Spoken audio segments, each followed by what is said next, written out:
Bagaimana hukumnya seseorang yang menikah karena pelet atau sihir? At-tiwalah atau pelet, atau bisa juga disebut al-at, pengasihan. Menurut Ibnu Asir, at-tiwalah adalah sihir atau semacamnya yang digunakan untuk pengasihan wanita terhadap suaminya atau sebaliknya. Nabi Shallallahu Alaihi Wasallam menyebutnya sebagai kesyirikan karena diyakini itu bisa memberi pengaruh tanpa takdir Allah Ta'ala.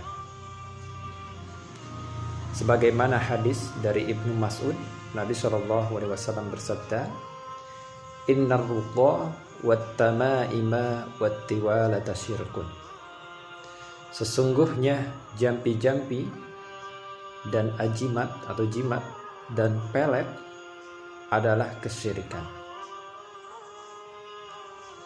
Terus apakah tiwalah itu syirik yang besar atau syirik kecil?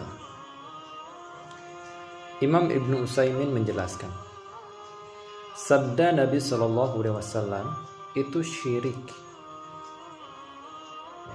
Apakah syiriknya kecil atau syirik besar? Menurut kami, kata beliau, tergantung dari keyakinan manusianya.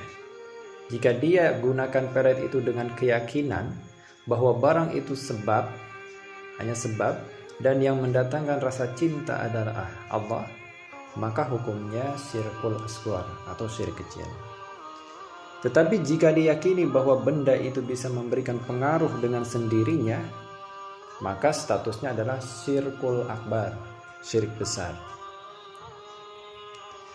Terus bagaimana seseorang menikah karena pelet? Apakah pernikahannya sah?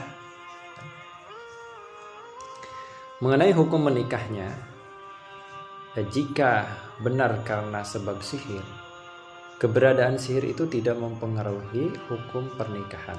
Maksudnya nikahnya tetap sah. Hanya saja ya, dengan syarat dalam pernikahan itu kan ada rukun dan syaratnya.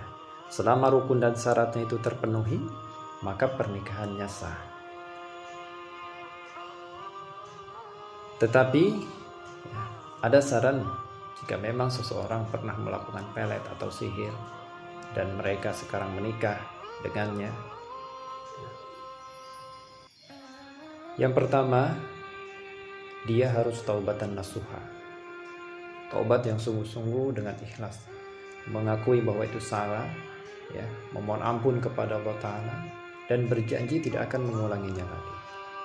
Yang kedua adalah hancurkan ajimat-ajimatnya atau benda-benda amalan yang dulu ia gunakan untuk menyihir atau memelet seseorang. Namun sebelum itu, dia pun harus membacakan dulu ayat-ayat ruqyah untuk dirinya dan bacakan juga kepada benda-bendanya itu, dengan tujuan untuk menghilangkan pengaruh sihirnya atau peletnya. Selanjutnya adalah dia terus melakukan terapi ruqyah syariah, ya, atau dia diruqyah bersama istrinya. Jika dia belum paham, datanglah ke ruqyah syariah, diruqyah. Dan juga dia harus terus lakukan ruqyah mandiri serta zikir-zikir yang syar'i, ya, seperti zikir pagi petang ya, atau al-ma'surat itu dan lain-lain.